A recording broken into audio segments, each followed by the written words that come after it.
स्वागत करते हैं एक बार फिर से दर्शकगण दर्शन नामक कार्यक्रम में। इस कार्यक्रम के ज़रिए आप लोगों को जीवन देने के दर्शन, जीवन जीने के दर्शन, जीवन देखने के दर्शन इस कार्यक्रम के ज़रिए आपको देखते हैं। आज बहुत ही अच्छा लग रहा है क्योंकि आज हमारे स्टूडियो में आए हुए एक बहुत ही ख़ास मेहमान। आप हैं doctor Lucy guest, Divya Prabha ji. हम आपको कैसे बुलाएँ? लुसी गेस्ट जी या फिर दिव्य प्रभा जी? जैसे आप चाहते हैं दोनों ठीक है। पर मेरे दीक्षित नाम है दिव्य प्रभा। दिव्य प्रभा दीक्षित नाम है। जी। जब हमारी मुलाकात हुई तो मुझे हिचकिचाहट हो रही थी मैं आपसे अंग्रेज़ी में बात करूँ या फिर हिंदी में बात करूँ। आपकी हिंदी बहुत ही अच्छी है। आपका हिंदी आपने कहाँ से सीखी? मैंने हिंदी सीखी है मेरे गुरुगण के द्वारा काशी में। हुँ, हुँ। तो पहले कुछ टूटी-फूटी हिंदी बोलती थी। हुँ, पर जब संस्कृत व्याकरण सीखना थी, हुँ, हुँ। तो वो हिंदी के द्वारा था। तो गुरुजी ने धीरे-धीरे हमको सिखाए थे हिंदी। इसमें थोड़ा भोजपुरी भी होता था पर मज़ाक में। पर हिंदी उन लोग गुरुगण को सुनते हुए मैं थोड़ा-थोड़ा ग्रहण किए थे उन लोगों से। आप काशी से हैं, बनारस से हैं और वैसे जब हम आपको देखते हैं तो लगता नहीं कि आप इंडिया से हैं। आपके बारे में हम जानना चाहेंगे।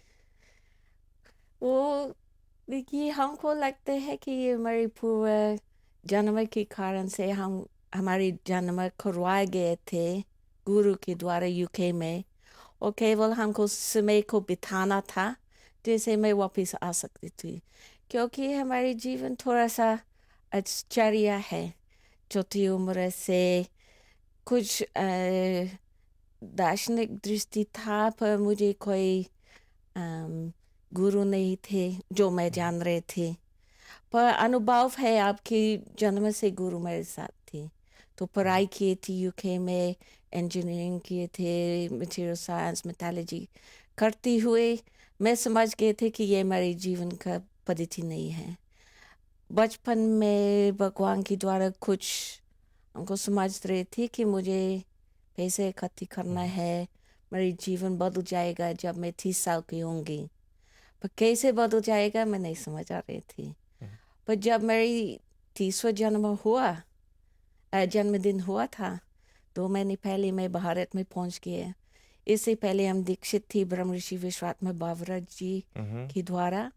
और मैं पहले से जान रही थी कि यही हमारी जीवन है, कि ध्यान करते रहना है, ये हमारी जीवन होगा। बाद मुझे पता था कि वो सनातन धर्म है। पहले मैं ध्यान कर रही थी, मैं भी नहीं जानती थी कि किसकी परंपरा है। पर धीरे-धीरे ये भी समझ गए थे सनातन धर्म। और भगवान की कृपा से एक दिन कारण बन गया कि मैं भारत आ गई थी। पहले से हुँ, भारत हुँ। से प्रेम था बचपन से, पर कभी मौका नहीं मिल रहा था आने के लिए।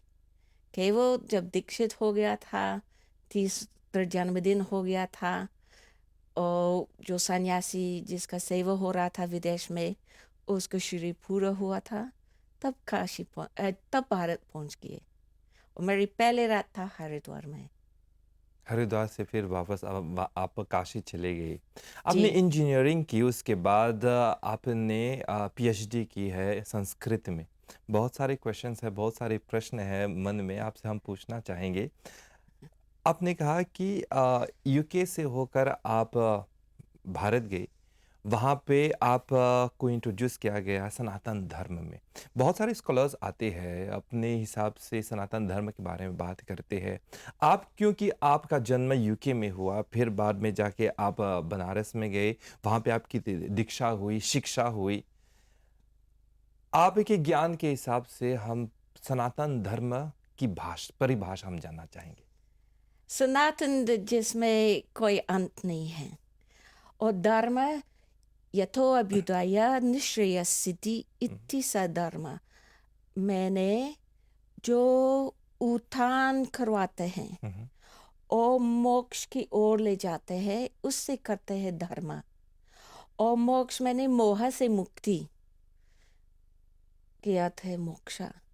तो जो आपके उत्थान, आध्यात्मिक उत्थान और मोह से मुक्त करवाते हैं, इसे कहते हैं धर्म।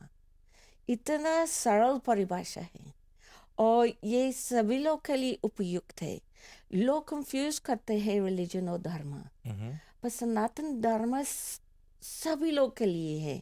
कोई भी परंपरा से, कोई भी जाति से, कोई भी देश से, कोई भी भाषा से, कोई भी रिलीजन से, सनातन धर्म ऐसे चीज है कि सभी लोगों को शांति, सुख और विद्या दे सकते हैं। विद्या वही है, विद्याया अमृतम अश्नुते, जो अमृत पहुंचाते हैं विद्या के द्वारा। तो इसी प्रकार सनातन धर्म सभी लोग के लिए है। अगर अच्छा जीवन जीना चाहते हैं, टेंशन फ्री जैसे लोग करते हैं। आपने पीएचडी किया है संस्कृत में। कई लोग सोचते हैं कि संस्कृत तो देवों की वाणी होती है, संस्कृत बहुत ही कठिन भाषा होती है। आपके नज़रिए हम देखना चाहेंगे कि संस्कृत कैसी भाषा है? संस्कृत ऐसे देव भाषा तो कहते हैं। ये देव भाषा हम सभी लोग के अंदर है, पर छिपे हैं, दिखाई नहीं देते हैं।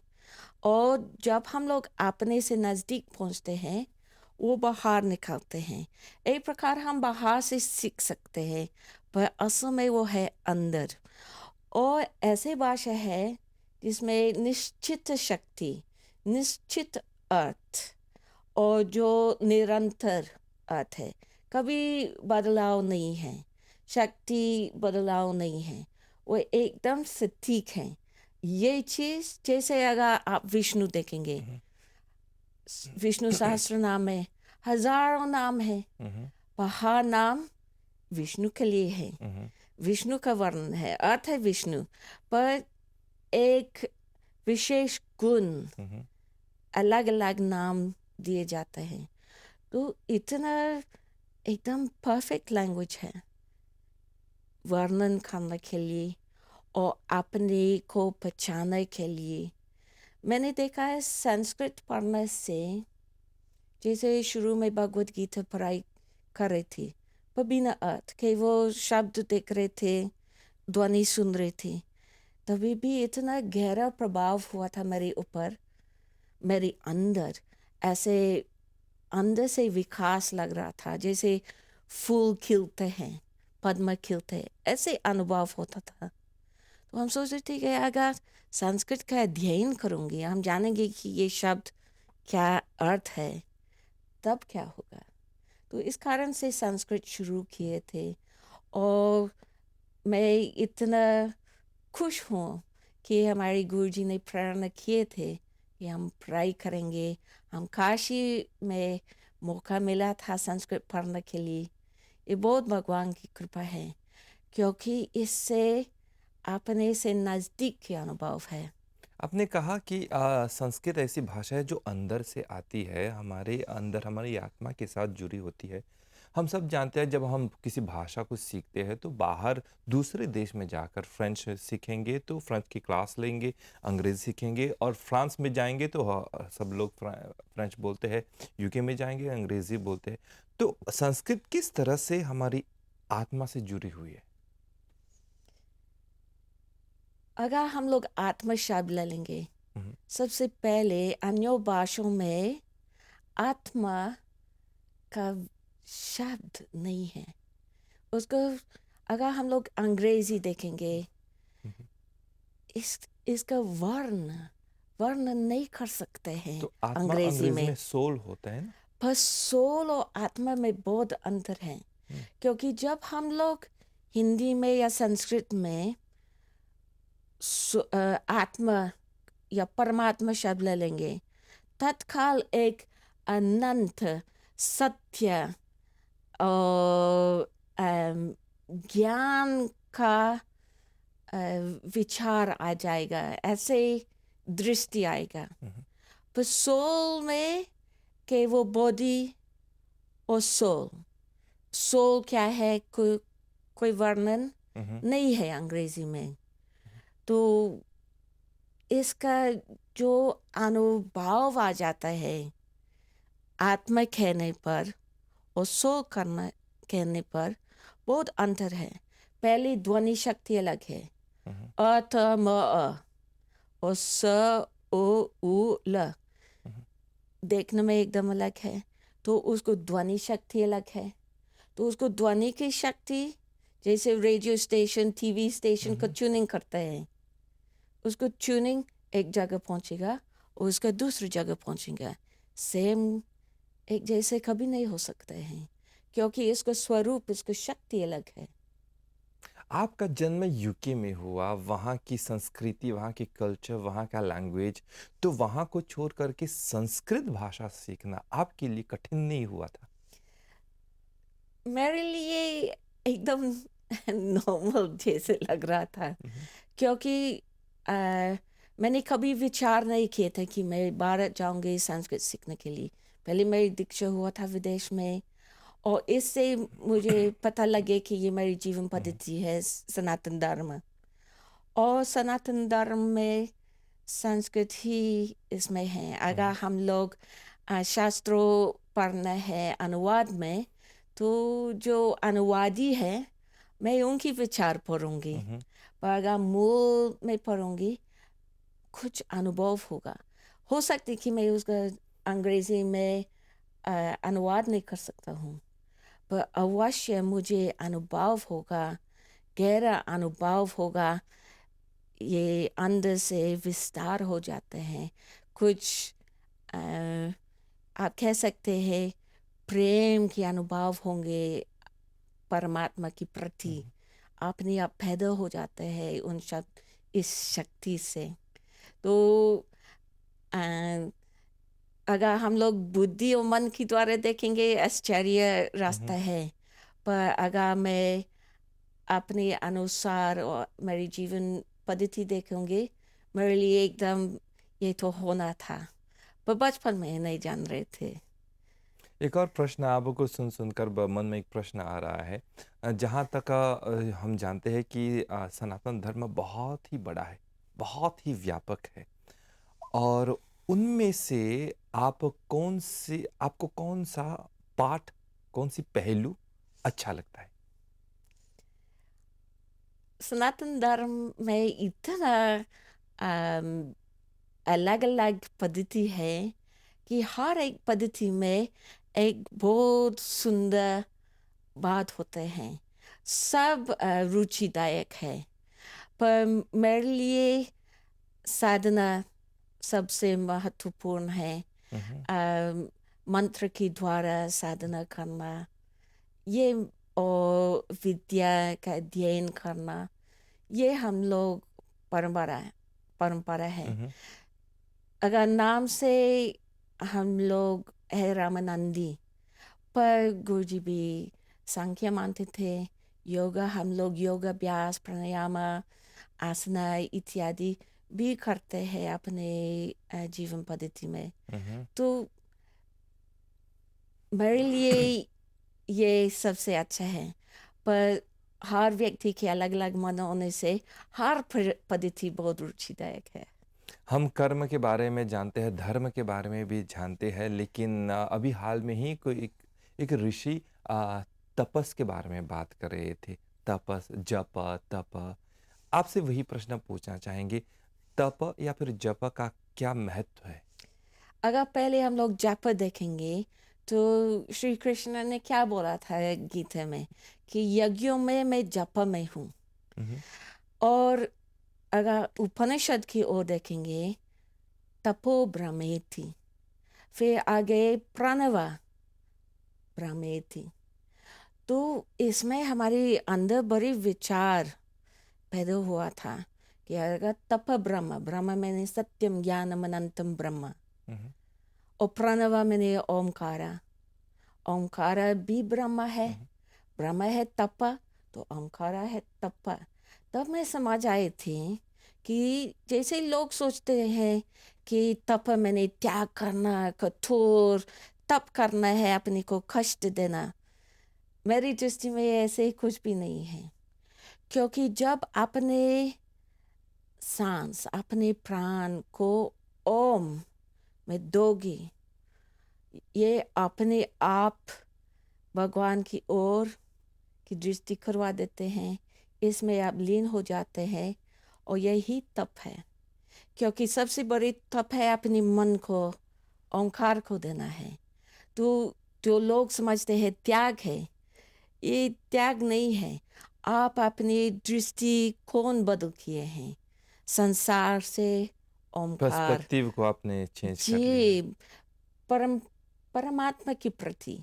तो जब ये है, इसमें अनंत आनंद है, सच्चिदानंद है, सत्यम ज्ञानम अनंतम है, तो आप उसको कैसे छोड़ सकते? कर नहीं सकते।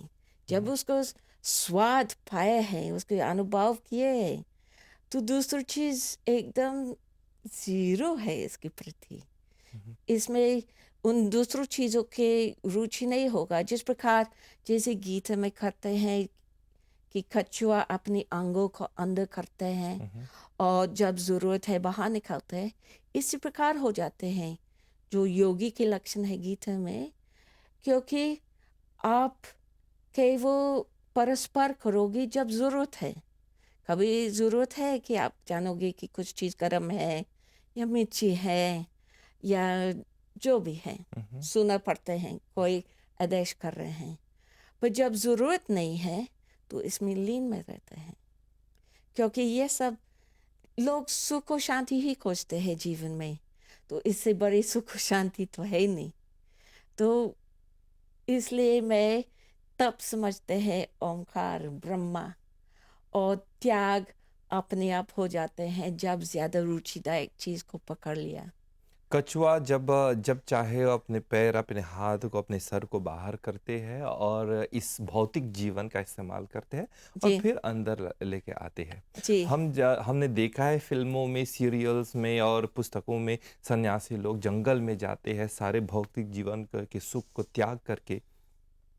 एक प्रश्न हमारा है, संसार में रहकर इन भौतिक सुखों का आनंद लेकर हम जानते हैं कि हमारा लक्ष्य वहां पे है, लेकिन फिर भी हमारा कर्तव्य यहाँ पे है। कहीं ना कहीं एक बार फिर से हम इस भौतिक सुख के साथ अटैच हो जाते हैं। केवल अज्ञान होने से। अगर आपके जैसे मंत्र होते हैं, मननात् त्रयतिथि मंत्र, वो आपको सुरक्षित करते हैं मनन से। तो भौतिक जीवन में संसार को प्रयोग करना में कोई दोष नहीं है, करना पड़ता है जीने के लिए। पर वो जो राग है, जो अटैचमेंट है, वो दुख देते हैं। हम्म, क्योंकि अगर अगले दिन इसके अभाव होगा तो फिर दुख हो जाता है। तो जो राग है, हम लोग इस पर ध्यान करना है। और आपने एक शब्द को प्रयोग किए थे, कर्म। हम्म, पन्निनी में कर्म कर्तुः इप्सितमं कर्म। जो इप्सित मतलब जिसमें ज्यादा राग है, सबसे ज्यादा राग है किसी चीज के लिए, इच्छा है, राग का मतलब अटैचमेंट। अटैचमेंट पर जो उसकी इच्छा, जो अच्छा। चीज जो आप सबसे ज्यादा चाहते हैं, करने वाला किसी चीज हमेशा कुछ चीज चाहता है। हम्म, इस कारण से कर्म पैदा होते हैं। पर अगर आप धर्म के अनुसार चलोगे, प्रयोग तो होंगे ही चीजों का, पर राग पैदा नहीं होंगे, तो आपको कर्म से मुक्त हो जाते हैं। तो उस समय हमारा मन फिर से हमको नहीं खींचेगा वहां, वहीं जी, को।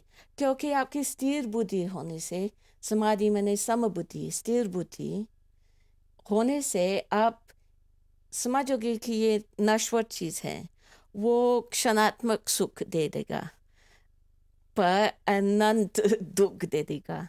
तो आप उसको इसी प्रकार प्रयोग करोगे कि अभी ज़रूरत है, मुझे उसको प्रयोग करना है। पर अगर कल ज़रूरत नहीं है तो मैं प्रयोग नहीं करूँगी। तो आप कह सकते हैं एक प्रकार के एडिक्शन टाइप है, हम लोग का आदत है कि उन चीज़ों का प्रयोग करना है। पर अगर हम लोग बुद्धि के द्वारा प्रयोग करेंगे तो फिर हम समझ सकते हैं कि उसका अम, उपयोगिता क्या है। अभी उसको उपयोगी है और जब ज़रूरत नहीं है हम त्याग देंगे, ज़रूरत नहीं है रखने का। स्थिर बुद्धि से हम अपने मन को कंट्रोल कर सकते हैं, उसको काबू जी, कर सकते हैं। स्थिर बुद्धि को हम कैसे प्राप्त करें? भगवान की कृपा सबसे सरल मार्ग दिए है मंत्र, जैसे ओमकार। जैसे सामवेद कहते हैं कि ओमकार अपने आप ऊपर लेके जाने वाले के साथ हम लोग देख सकते हैं कि अ की उच्चारण उधर है, उ की उच्चारण उधर है और म का अनुनासिक है। तो स्थूल शरीर में हम समझ सकते हैं कि ओम किसी भी बिलीफ हो गई, तो ओमकारा ऐसे ध्वनि है कि अपने आप ऊपर लेके जाते हैं स्थूल शरीर में। फिर सूक्ष्म शरीर में चक्र के द्वारा भी ऊपर लेके जाते हैं, पर प्रमाणित नहीं कर सकते हैं। तो मंत्र ऐसी चीज़ है कि आपकी अंदर से सुरक्षा करते हैं। गलत चीज़ निकालते हैं मन से, दीवार बनाते हैं कि गलत चीज़ बाहर से अंदर नहीं आएगा, और आपको मार्ग भी बनाते हैं। जैसे जैसे बहुत बारिश होता है और कहीं कहीं कनाल बन गया है हुँ, हुँ, अंदर। हुँ। आप चल रहे हैं, पता नहीं है, अचानक से कनाल में गए हैं, फिर पैर उधर चलने लगे हैं। इसी प्रकार मंत्र उसको सारी पानी में थोते हैं, नया कनाल बनाते हैं। तो मन जब भटक रहे हैं कि वो कहते कोई बात नहीं, आइए यहाँ मैंने मार्ग बना दिया आपके लिए, तो उस मार्ग से सुरक्षित चला पाएंगे। मंत्र इतना ये करते हैं, गलत चीज़ निकालते हैं, सुरक्षा करते हैं और मार्ग भी बनाते हैं। और इन सब को सीखने के लिए जो भी आप कह रहे हैं, बहुत ही सुंदर, बहुत ही अच्छा लग रहा है सुनने के लिए। इन सब को जानने के लिए एक गुरु की ज़रूरत होती है। जी, जो जिंदा हैं, जो शरीर में हैं, क्योंकि हम लोग शरीर समझते हैं, तो इतना अनेक ऋषियों है पहले से, और इससे हम लोग इंस्पिरेशन, हिम्मत इत्यादि मिलते हैं कहानियों से। पर सामने किसी को चाहिए जो ये विद्या मंत्र के द्वारा आपको दे सकते हैं। हुँ, हुँ। और जब तक आप अंदर से स्वतंत्र नहीं पहुंच गए हैं, वो आपको निर्देश उपदेश दे सकते हैं आपकी सुरक्षा के लिए, जैसे आप पहुंच जाएंगे अपने पास। डॉक्टर लूसी गेस्ट जी, आप यूके से इंडिया आए, हरिद्वार से होकर आप बनारस गए, वहाँ पे आपकी पढ़ाई हुई, शिक्षा हुई, दीक्षा हुई और अब वहीं पे रहते आपने कहा कि आप एक आश्रम चलाते हैं, चंद्रमौली इंटरनेशनल ट्रस्ट। इसके बारे में हम जानना चाहेंगे। भारत आते हुए मैं देख रहे थे कि आ, विदेशी शिक्षा की ओर लोग जा रहे थे, पर विदेशी शिक्षा पाते हुए मैं समझ गई थी कि मेरे पास सुख और शांति नहीं था। जब सनातन धर्म के बारे में आ, पता लग गए और मेरे जीवन में रख गए थे, तब मुझे सुख और शांति पाए थे। तो मैंने जो प्राचीन पद्धति को देखा, काशी में गुरुकुल हुँ, हुँ। पद्धति, मैं चाहती थी कि हम लोग भी इसमें जाएंगे। जैसे लोग अपनी आत्मा को पहचानेंगे, फिर इसके ऊपर वे वेद पढ़ेंगे, और मैं उन लोगों को समझते हैं कि ये सब छोटी छोटी भारत की रत्नाओं हैं। हुँ, हुँ। तो इससे हमारी रुचि बना था कि योग साधना करेंगे, वेद पढ़ेंगे और अच्छा पुरुष, उत्तम पुरुष बनाएंगे।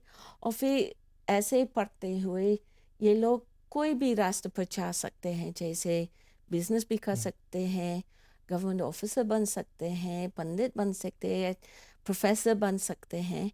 पर ये मूल तत्व जो सनातन धर्म के, जो भारत के अंदर होगा, जैसे जीवन का आधार और जीवन पद्धति के लिए रखा गया है। तो इसलिए गुरु को स्थापना की थी, और केवल 100 मीटर दूर है विश्वनाथ मंदिर से। काशी विश्वनाथ मंदिर से। जी, आपको देखा हमने और यह आपका दूसरा विज़िट है मॉरिशस में। जी, पहली बार आपकी मुलाकात भारत में हुई थी, फिर मॉरिशस में हुई। हमने आपको हमेशा नंगे पाँव में देखा। अभी भी जब आप आए एमबीसी में आप नंगे पाँव ही हैं।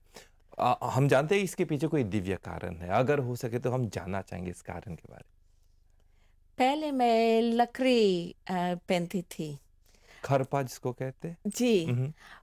और मैं काशी में साइकिल चलाती थी अच्छा। और बार-बार वो टूट रहे थे। तो हम सोचे थे कि अरे! ये पहन के क्या फ़ायदा है? मैंने फेंक दिए थे डिटैच हो और गए। फिर मैं बार-बार उसको रिपेयरिंग करना। हम सोचे क्या फ़ायदा है, हम नंगे पाँव चलते हैं, ये सबसे अच्छा है। और जब शुरू किए थे, फिर इसके बाद मुझे बदल नहीं करना चाहते, मुझे अच्छा नहीं लगते है चप्पल में। यही कारण है। भगवान तो नहीं बोला था, पर हो सकता है कि भगवान ने थोड़ा दिया मेरे क्राउन कि इतना समय बेकार कर रहे हैं। अभी आप नंगे पाँव कहाँ-कहाँ जाते हैं? मतलब सनातन धर्म का प्रचार आप कहाँ-कहाँ भारत को छोड़कर और कहाँ-कहाँ आप करते हैं? अ, यूरोप में ज़रूर भी, अमेरिका में, और अनेक आमंत्रण है साउथ अमेरिका, ऑस्ट्रेलिया इत्यादि, पर समय नहीं मिला है वहाँ जाने के लिए। तो अ, एशिया में काफ़ी देश भी गए हैं इस चीज़ के लिए। तो जहाँ लोग बुलाएँगे तो वही जाते हैं। लोग इसका स्वागत भी करते हैं, इसको अपनाते हैं। देखिए, वसुदैव कुटुंबकम है, हम सभी लोग भाई-बहन हैं हर जगह। तो जहाँ भारतीय लोग हैं, हमेशा अच्छे से स्वागत होते हैं, क्योंकि सभी लोग समझते हैं हम लोग केवल एक परिवार नहीं, हम लोग एक आत्मा हैं। साध्वी दिव्य प्रभा जी, इन सभी बातों के लिए बहुत-बहुत धन्यवाद। प्रणाम। प्रणाम। प्यारे दर्शकगण, इस कार्यक्रम का आप लोगों ने पूरा-पूरा लाभ उठाया। ज़रूर दिव्य प्रभा जी से आप प्रभावित हुए और अपने जीवन में बदलाव लाएँगे ज़रूर। अपनी आत्मा के उद्धार, अपने खुद के उद्धार के लिए ज़रूर कार्यक्रम करेंगे। अगले कार्यक्रम तक हमारी ओर से नमस्कार।